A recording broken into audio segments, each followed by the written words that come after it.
Tuwing 3:00 ng umaga, may marahang tok, tok, tok sa pinto ng kwarto ko.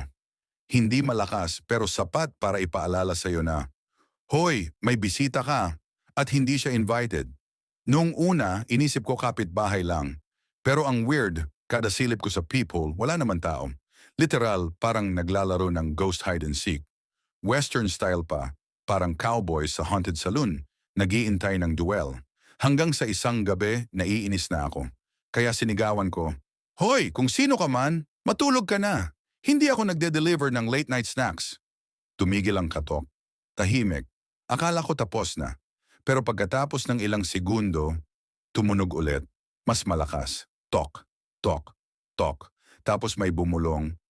Hindi ako gutom. Ikaw ang hinahanap ko.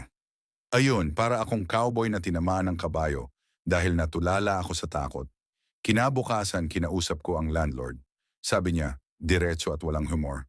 "Ah, yung kwarto mo, diyan namatay yung dating tenant. Araw-araw siyang kumakatok para sa tulong. 3 AM din.